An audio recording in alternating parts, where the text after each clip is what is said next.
सर्वसामान्यांच्या हक्काचा आवाज जागर जनस्थान।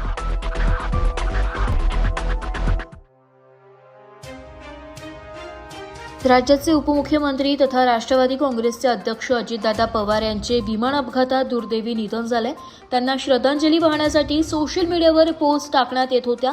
यावर मनमाड नजीक असलेल्या धोटाणे येथील गणेश कुणगर या तरुणाने असे लोक मेलेच पाहिजे अशा आशयाची वादग्रस्त पोस्ट टाकली आहे। या विरोधात राष्ट्रवादी काँग्रेस आक्रमक झाली आहे व त्या तरुणांच्या विरोधात गुरुकुमार निकाळे या युवकाने पोलीस ठाण्यात गुन्हा दाखल केलाय व अशा माथे फिरूंना तात्काळ अटक करून कारवाई करण्यात यावी अशी मागणी केली आहे।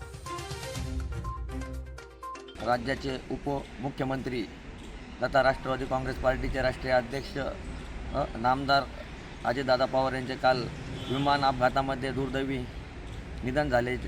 संपूर्ण महाराष्ट्रामध्ये शोककळा पसरली असताना माणूस मेल्याच्या नंतरून वैर संपतं अशी जुनी म्हण होती, पण या नांदगाव तालुक्यामध्ये काही अपप्रवृत्तीच्या लोकांनी अजितदादाच्या निधनानंतर व्हॉट्सअप सोशल मीडियाच्या माध्यमातून दोषपूर्ण असे मेसेज पसरवून कुठंतरी समाजात दूषित वातावरण निर्माण करण्याचा प्रयत्न केला। त्याच्या विरोधार्थ काल मनमाड शहर पोलीस स्टेशनमध्ये रीतसर कायदेशीर तक्रार नोंदवण्यात आली आहे।